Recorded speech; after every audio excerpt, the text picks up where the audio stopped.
Sinilah.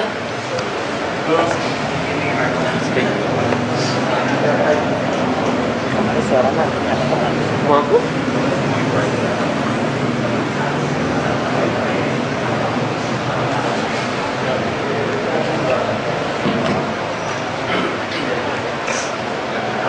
Assalamualaikum warahmatullahi wabarakatuh. Alhamdulillah. Nahmaduhu wa nasta'inuhu wa nastaghfiruh.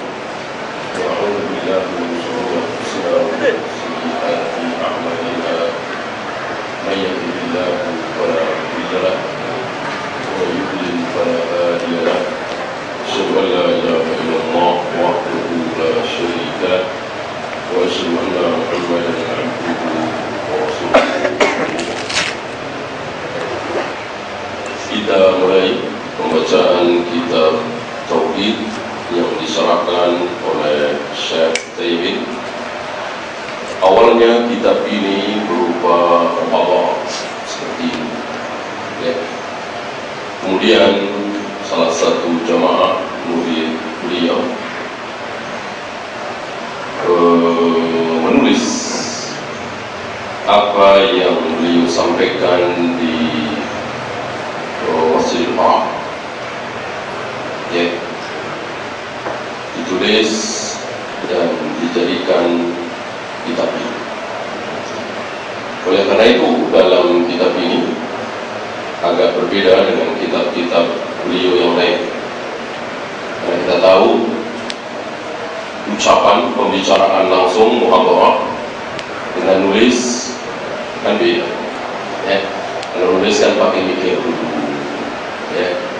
ya apa yang akan ditulis mikir dulu. Kalau ngomong kan nggak terus saja, maka salah ucap, salah omong itu biasa, ya. Walaupun salah tulis juga mungkin, tapi kemungkinan itu kan lebih kecil. Kemudian jika salah kan bisa dihapus, ya, bisa bisa dihapus, diganti. Kalau ceramah kan tidak bisa, udah keluar dari mulut ya udah seperti itu, ya. Nah, oleh karena itu kitab ini melewati beberapa editan oleh beliau. Saya kira ini yang terakhir, ya. Kitab ini editan yang terakhir, mudah-mudahan lebih sempurna dari yang sebelumnya, ya.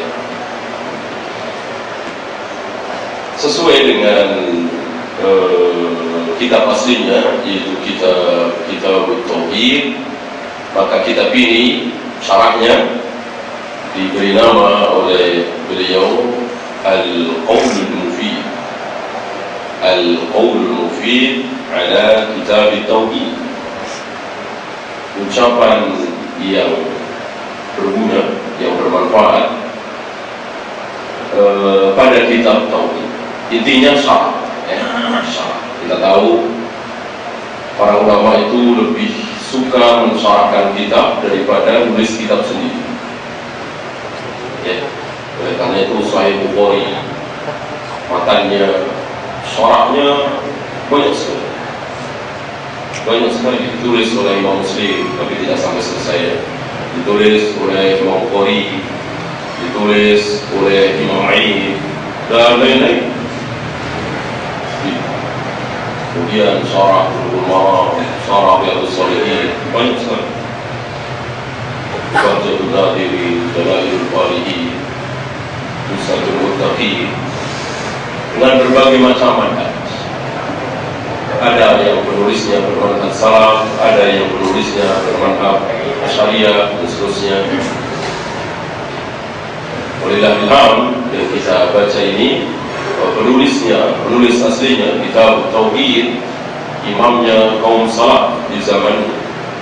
Kemudian pensyarahnya yaitu Syekh Utsaimin, imam juga kaum salaf di zaman, karena beliau berdua kan tidak bertemu, ya.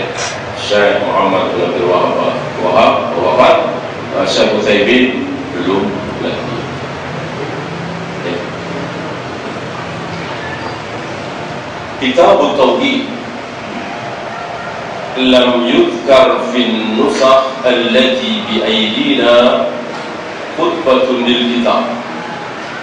Kami tidak menjumpai, kata Syekh Utsaimin, kami tidak menjumpai ada khutbatul kitab. Biasanya kitab itu ada khutbahnya. Kalau kata kita pengantar, pembukaan, ya, kita pengantar. Nah, ini tidak, langsung saja kita tauhid. Ya, tidak ada. Mungkin hilang, karena tulisan hilang itu sangat mungkin di dalam naskah-naskah ini. Kita tahu Musnad Besar milik muridnya Imam Ahmad Baqi bin Makhlad, punya musnad yang sangat besar, hilang entah kemana. Musnad itu sudah tidak ada lagi di muka bumi sekarang. Dicari-cari oleh para ulama, tidak ada. Padahal itu musnad besar sekali, lebih besar dari Musnad Ahmad, lebih besar dari milik guru. Ya, tidak ada, tidak.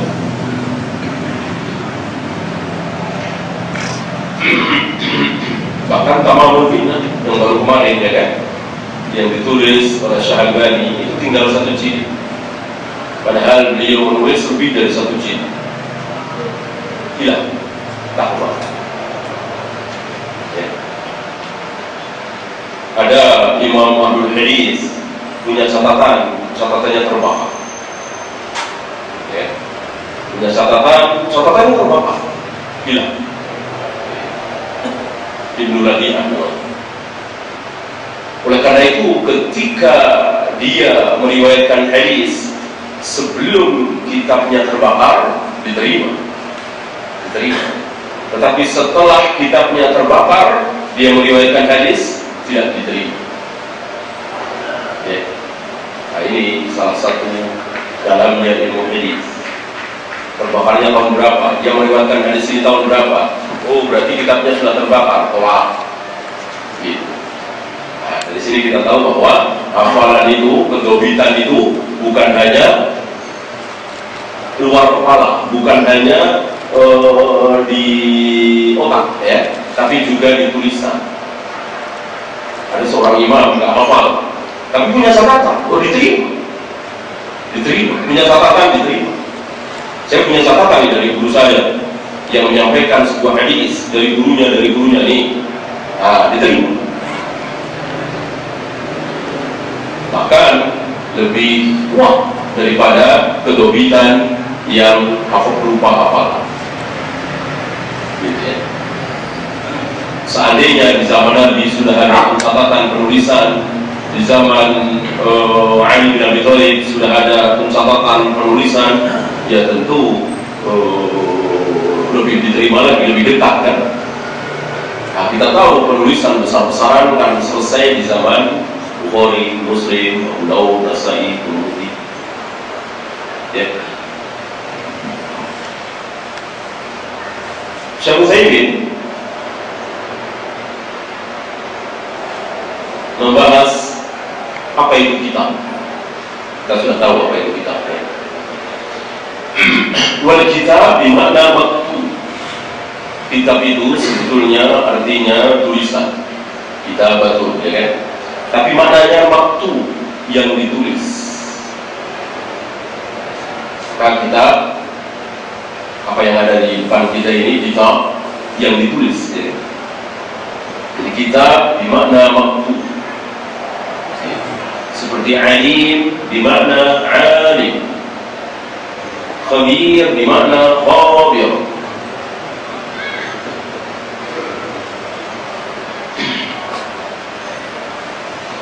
Jadi nggak usah kita perpanjang apa itu kita, antum sudah tahu. Sekarang tauhid. Wa amma tauhid fa huwa fil lughah masdar wahad asy-syai'. Adapun tauhid secara bahasa ini adalah masdar. Kita tidak mudah menerjemahkan apa itu masdar. Karena dalam bahasa kita tidak ada masdar. Kalau fi'il ada, isim ada, fi'il amr ada, Ya, isim makan adalah, isim zaman mungkin tidak ada. Ya, isim itu kan kata kerja, fiil kata kerja, isim kata benda. Ya, fiil amr kata kerja perintah. Masdar sulit. Ya, dalam bahasa kita tidak ada. Ya, mungkin bahasa Inggris ada, bahasa Indonesia tidak ada, agak sulit. Masdar itu tetap kata kerja kalau dalam bahasa kita ya, tapi bermakna kata benda. Ya. Adakah dalam bahasa Indonesia? Tidak ada. Misalnya saya makan nasi, makannya kata apa? Kata kerja ya kan? Nah, sekarang makan itu penting, makannya makan kata apa ini? Ya, kata benda ya kan? Tapi sama-sama makan, sama-sama makan, nggak ada bentuknya. Saya makan nasi, makan itu penting, sama kan? Dalam bahasa Arab beda, dalam bahasa Inggris juga beda, tahu ya? Dalam bahasa Arab beda. Ya, akal turusan, akal itu ya. Aku makan nasi, makan itu penting. Al-aklu, beda kan? Ada bentuknya sendiri kan? Makan itu penting. Al-aklu, kira-kira kata kerja yang dianggap kata benda, kata kerja yang dibendakan. Ya, itu masuk. Nah, tauhid itu bentuk masdar dari wahada, yuwahhidu, tauhidan. Artinya apa? Menjadikan satu, meyakini satu. Kalau menyatukan saya kira kurang tepat. Dalam bahasa kita menyatukan itu tidak seperti itu. Meyakini satu. Nah, maka sering diterjemahkan dengan mengesahkan. Saya kira mengesahkan lebih tepat daripada menyatukan. Ya, kan esa itu satu. Mengesahkan berarti menyatukan, kan enggak kan? Siapa yang bisa menyatukan bangsa ini? Itu jadi tauhid. Ya. Padahal esa satu.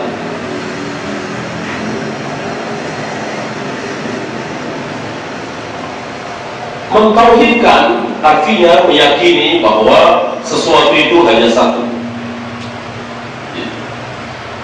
Ketika antum tidak mau berobat ke dokter lain, maunya dokter itu, ya, itu berarti antum mentauhidkan dokter itu. Seolah nggak ada dokter lain. Bagi antum dokter itu ya dia. Ya, itu mentauhidkan secara bahasa. Ya. Nah, secara istilah diawali dari secara bahasa, kita beranjak ke secara istilah. Apa istilah tauhid? Apa tauhid menurut istilah syar'i?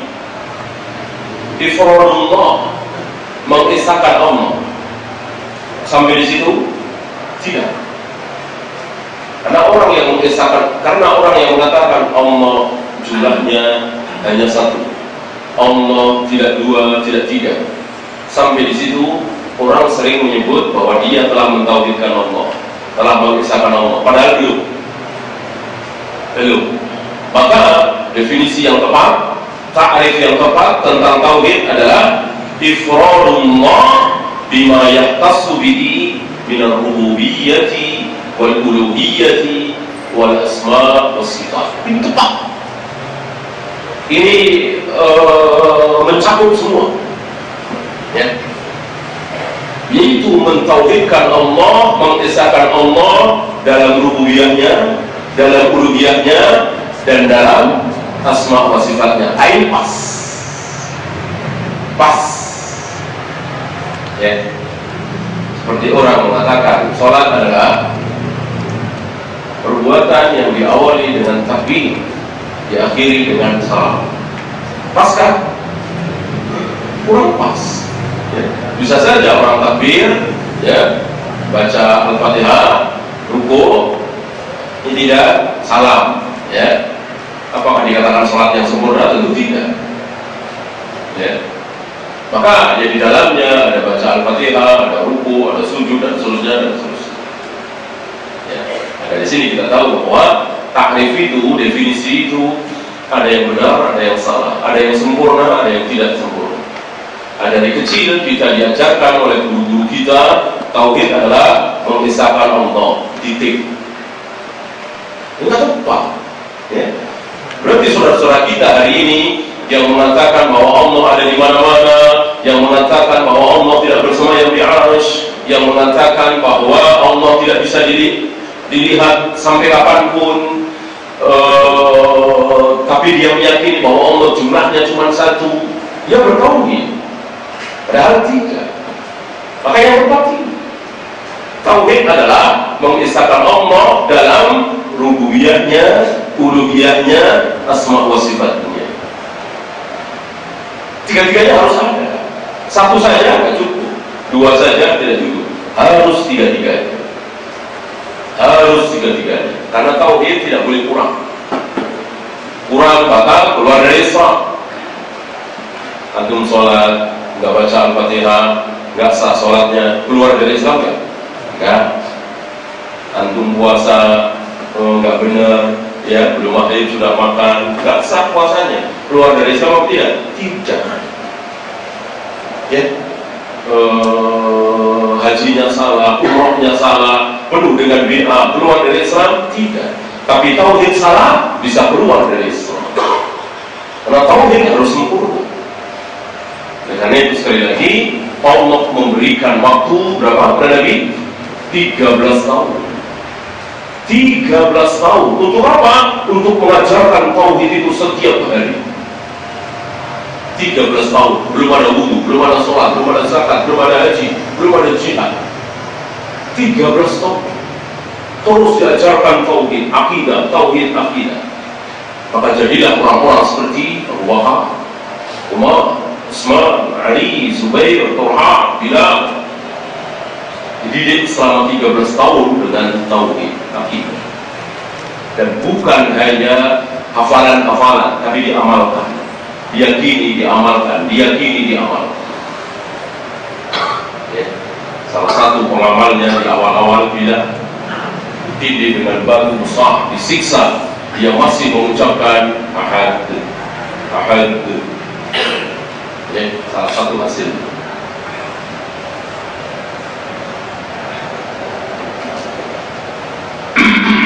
Jadi tauhid yang benar adalah mengisahkan Allah dalam rububiyahnya. Nah, sekarang kita bahas apa rububiyahnya.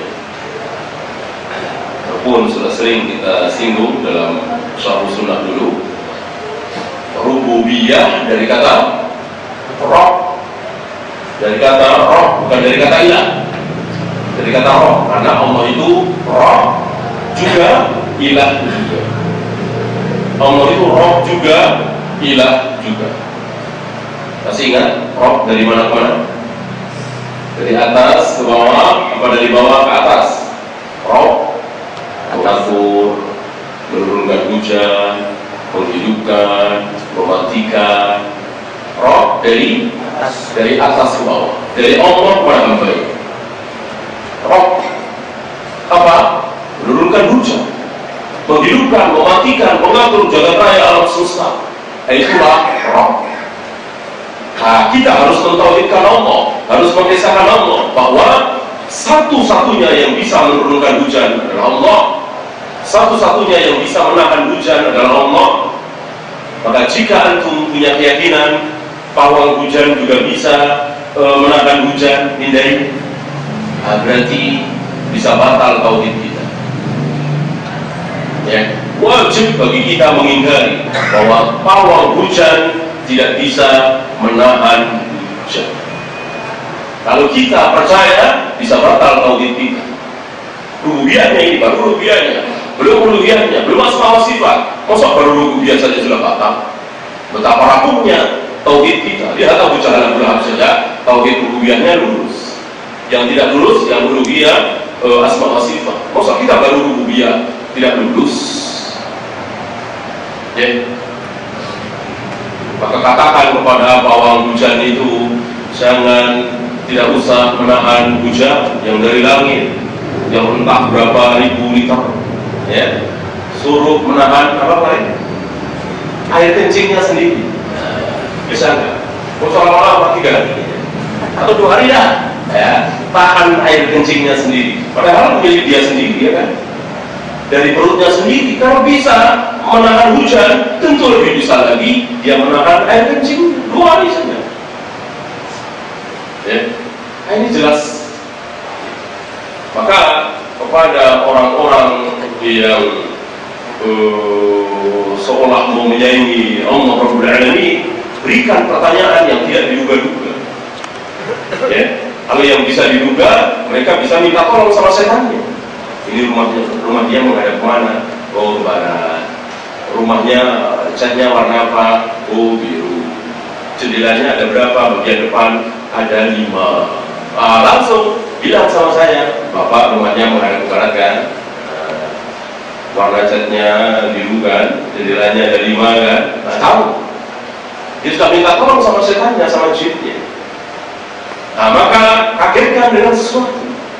Ya, nggak usah kejauhan rumah saya, Pak. Ini di saku baju saya ini ada berapa ribu duit saya. Kan dekat sekali ya, agak transparan deh. Kaget, setannya nggak siap. Gitu. Padahal nggak ada duitnya di kantong kita misalnya kan. Enggak Pak. Karena itu kan kalau yang jauh saja Bapak tahu, yang dekat ini tentu lebih tahu. Tentu lebih tahu Bapak dong. Ya, Bapak melihat kan, cuma kehalang kain tipis. Ini ada berapa ribu di saku baju saya, tentu Bapak lebih tahu. Kenapa ini Bapak nggak tahu? Sono tahu. Berapa? Dibantu setan, dia punya setan. Ya, dan dia kerjasama dengan setan, jin. Dan itu aib. Bekerja sama dengan setan itu aib, malu. Maka orang yang bisa begini, bisa begitu, tahu ini, tahu itu, aib. Aib, malu, mestinya malu, bukan bangga. Kecuali para nabi dan rasul. Kalau para nabi dan rasul memang dikasih tahu oleh Allah lewat Jibril alaihi salatu wassalam. Tapi para kahin, para dukun yang ngasih tahu siapa? Setan. Jin-jin itu setan. Jin yang berbuat seperti itu berarti setan. Sama dengan manusia, ketika berzina dia jadi setan, ketika minum khamr dia jadi setan, ketika menghalang-halangi orang sholat dia jadi setan. Nah, setan itu sudah kita bahas. Setan itu tidak ada zatnya. Setan itu tidak ada zatnya, tidak bisa dipegang, tidak ada zatnya. Yang ada zatnya itu manusia, jin, malaikat. Setan itu sifat, bisa menempel pada manusia, bisa menempel pada jin. Ayatnya kan jelas, minal jinnati wan nas. Jadi setan itu nggak ada zatnya, setan itu sifat. Kalau menempel pada manusia, kita bisa lihat. Kalau menempel pada diri jin, kita nggak bisa lihat. Gitu ya.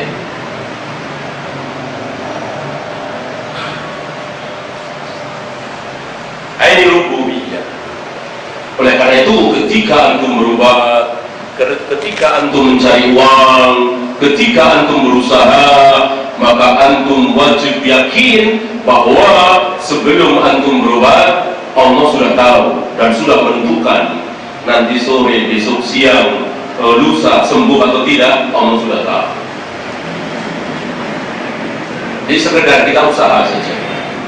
Ketika kita berubah, ketika kita cari uang, ketika kita jualan, sekedar berusaha saja.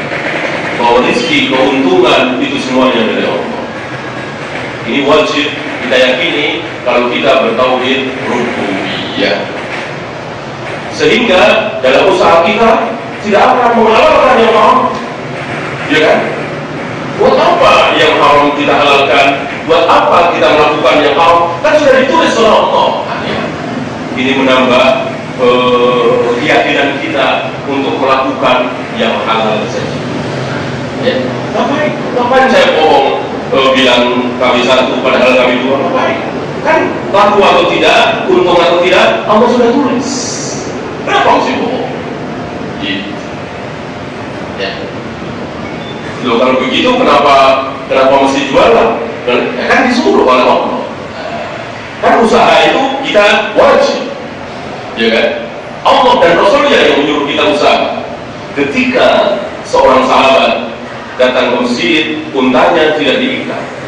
Nabi bertanya, kenapa tidak engkau ikat? Sahabat ini menjawab, aku bertawakal ya Nabi.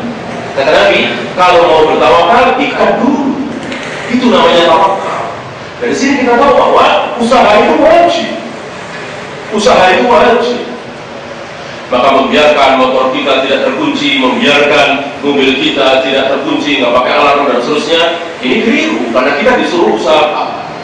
Adapun sudah usaha kok hilang juga, inilah takdir. Mudah kan? Nah, maka ngapain usaha yang haram? Karena kan sudah ditulis. Kalau usaha yang halal, memang itu dalam rangka kita taat kepada Allah dan Rasulnya, kita wajib berusaha. Usaha bagaimana maksimalnya? Maksimal. Ya, mungkin kunci setang saja belum cukup, tambah kunci ini, kunci itu, boleh. Usahakan maksimal. Yang tidak boleh menghalalkan yang haram, itu yang tidak boleh. Usaha maksimal mati-matian boleh, asal tidak menghilangkan kewajiban. Waktunya sholat, waktunya jamaah, ya. Di luar itu dia selalu terus menekuni pekerjaan. Orang-orang nyantai jalan-jalan dia nggak mau, orang-orang refreshing dia nggak mau, nggak berdosa. Ya, kalau nggak capek, ya, nggak berdosa. Yang berdosa antum tekuni kerjaan antum, azan zuhur terus dilanjutkan, azan asar terus, nah itu yang berdosa. Dengan apa kita tahu ini semua? Ya dengan ini. Ya, jadi usaha maksimal itu boleh. Lihat Abdurrahman bin Auf. Diriwayatkan Abdurrahman bin Auf itu tempatnya adalah masjid. Ketika sholat berjamaah dan ada di majelis Nabi, kemudian jihad. Ketika ada panggilan jihad, kemudian di rumahnya tentunya setiap hari bersama keluarga. Selebihnya pasar. Berarti kan kuat sekali. Ya, kalau di masjid nggak ada, di rumahnya nggak ada, tidak sedang jihad, pasti di pasar. Berarti kan kuat sekali. Berarti kalau katanya niat benar cari duit gitu ya, nggak apa-apa, nggak apa-apa. Walaupun kata Nabi, pasar adalah tempat yang paling dibenci oleh Allah, paling buruk. Tapi nggak apa-apa. Ada asal kewajiban tidak ditinggalkan. Ayat yang pertama. Jadi tauhid adalah mengesahkan Allah dalam rububiyatnya. Seluruh apa yang menimpa kita semuanya dari Allah, Allah yang mengatur. Jagat raya, alam semesta, rezeki, hujan, hidup, mati, semuanya yang Allah yang mengatur. Hanya Allah. Jibril nggak ikut-ikutan, Israfil nggak ikut-ikutan, Malaikat Maut nggak ikut-ikutan, semuanya nggak ikut, Rasulullah nggak ikut-ikutan, kecuali sekedar melaksanakan perintah Allah. Seperti malaikat sekedar melaksanakan perintah Allah. Ya, nggak ada mendahului, bahkan usul saya enggak.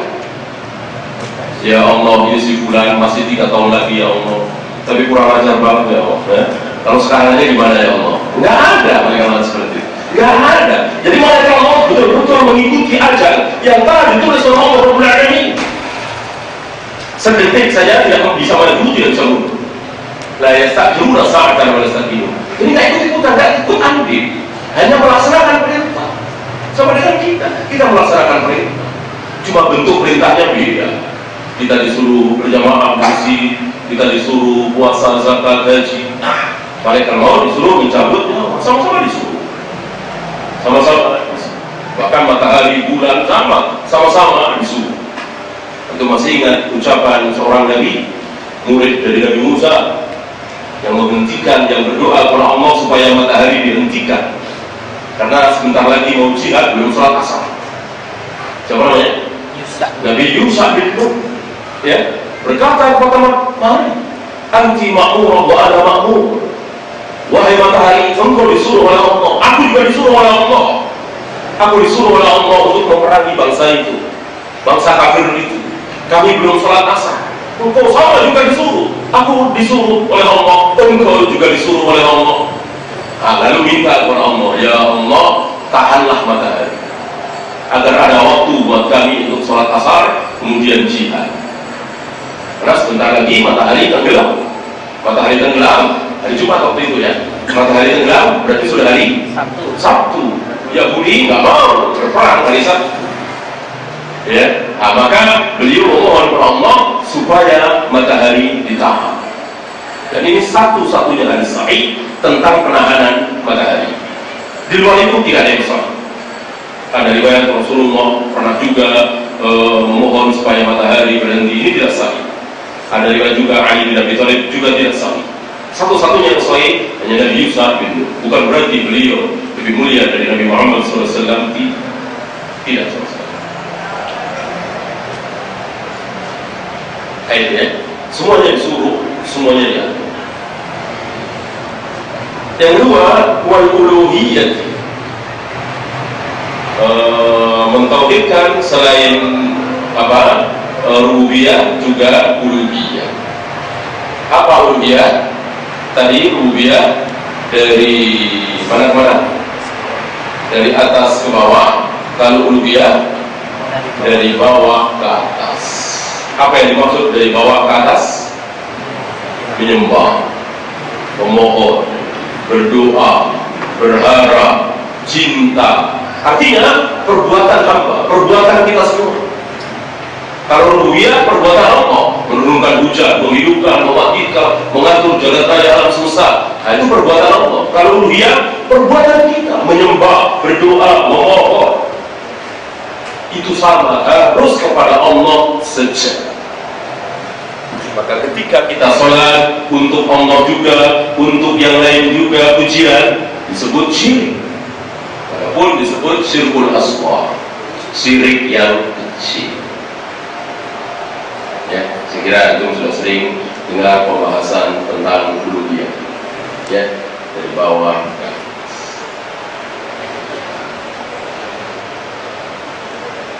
Mungkin yang satu lagi kita lanjutkan kesempatan berikutnya. Kita sisakan 5 menit. Ada pertanyaan?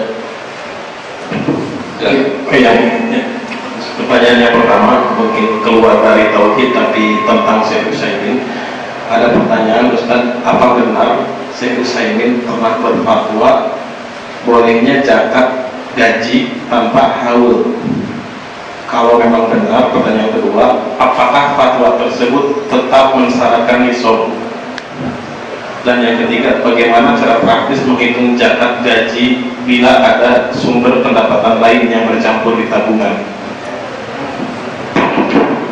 Yang pertama, saya tidak tahu omongan ada di mana beliau berfatwa. Kan tinggal ngecek gampang ya, di kitab beliau yang mana. Ini yang pertama. Seandainya betul bahwa beliau berfatwa seperti itu, maka fatwa adalah bukan dalil. Apakah kita beragama berdasarkan fatwa? Tentu tidak. Kalau kita beragama berdasarkan fatwa, bingung kita. Ya, Imam Malik pernah berfatwa puasa 6 hari di bulan Syawal nggak ada. Tentu bisa lihat di kitab Al-Muwatta. Beliau juga pernah berkata bahwa dalam sholat semua duduk iftirash, nggak ada tawafnya. Tentu kita semua tahu ini sama. Syahadatani pernah berfatwa bagi makmum disuruh baca Sami Allahu liman hamidah juga. Padahal kita tahu bahwa yang baca Sami Allahu liman hamidah adalah imam. Makmum menjawab dengan Rabbana wa lakal hamd. Doa seterusnya. Ya. Banyak sekali fatwa yang jelas salah. Namanya manusia. Jadi adalah qala Allah wa qala Rasul ala fahmi sahabat. Itu dalil. Kita beragama dengan dalil, bukan dengan fatwa. Yang ketiga, bahwa fatwa khusus wajib untuk yang minta fatwa.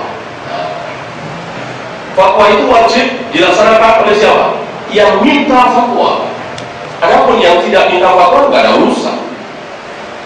urusan, ya. Misalnya seseorang masih rokok, misalnya, ya, dia nggak tahu sebetulnya rokok ini haram apa makruh. makruh saja. Ada yang bilang haram, ada yang bilang makruh. Kalau haram, saya akan berhenti, kata dia. Tapi kalau makruh doang ya sayang juga ya, enak-enak. Maka dia nggak yakin, maka dia minta fatwa. Dia datang ke MUI misalnya, dia datang taruhlah ke seorang ustadz yang dia sikok, dengan tujuan kalau haram dia berhenti. Nah, dijawab oleh ustadz itu atau oleh MUI atau oleh siapa yang penting dia sikok ya. Dijawab haram, haram. Bawa dalil atau nggak bawa dalil nggak masalah. Yang penting dia sikok ya. Haram. Maka wajib dia berhenti. Wajib dia berhenti. Gitu. Ya. Nggak boleh dia. Entar dulu dah, nanya yang lain lagi. Nanya yang lain. Nanya ustaz kedua, jawabnya haram. Dia nanya lagi ustaz ketiga, haram. Dia nanya lagi ustaz keempat, halal, makruh doang. Ini dipakai. Ya, kan saya ngikutin ulama. Ini nggak boleh. Ya, hawa nafsu itu. Itu banyak hewan kita yang kayak gitu. Ya, dia pingin nih masjid ini boleh jualan beli sebelah sini, jualan beli. Dia cari. Dia telepon ustaz ini, jawabannya nggak sesuai. Telepon ustaz ini, telepon saya ini. Nah, begitu ada syekh yang menjawab boleh, udah berhenti. Ya, nggak boleh seperti itu. Pertama dia harus sikap pada siapa? Ya kan? Pertama dia harus sikap pada siapa? Dia tentukan pilihan. Ketika sudah sikap, dia siap jawaban dari yang sikap. Karena ini fatwa. Beda dengan mutawaroh ya.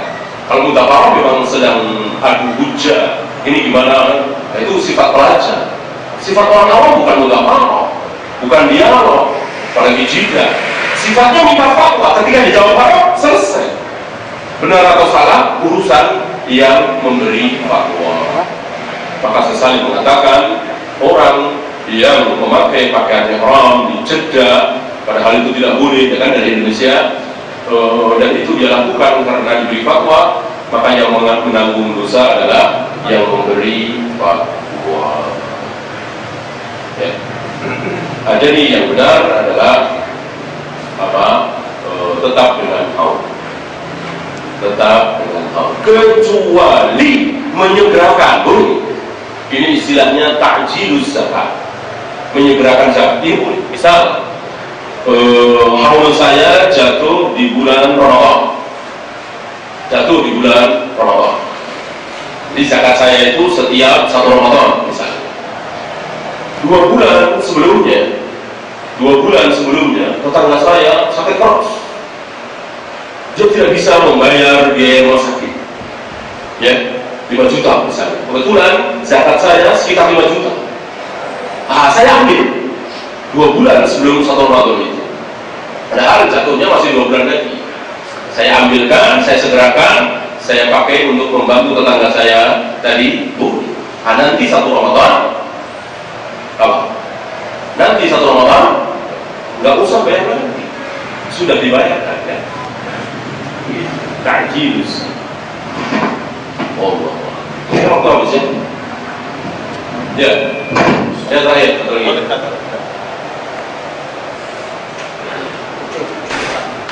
Singkat aja, singkat.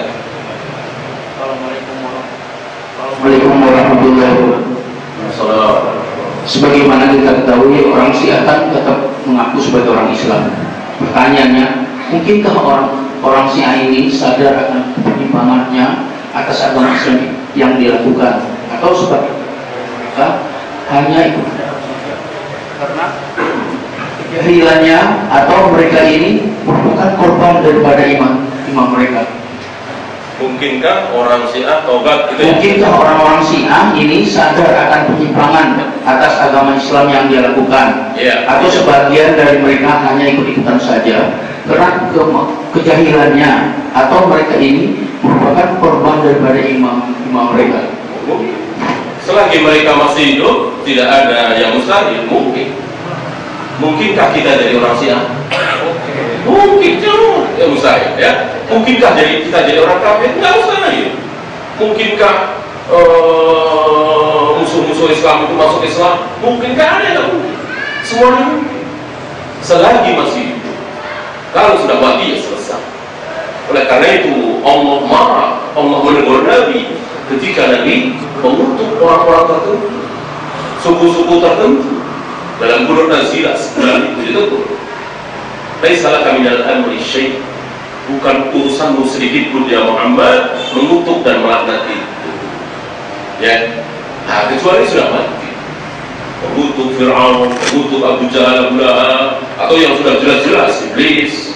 Nah, adapun yang tidak ada wahyu seperti saudara-saudara kita yang terkena subhat Syiah, yang sangat mungkin bertaubat.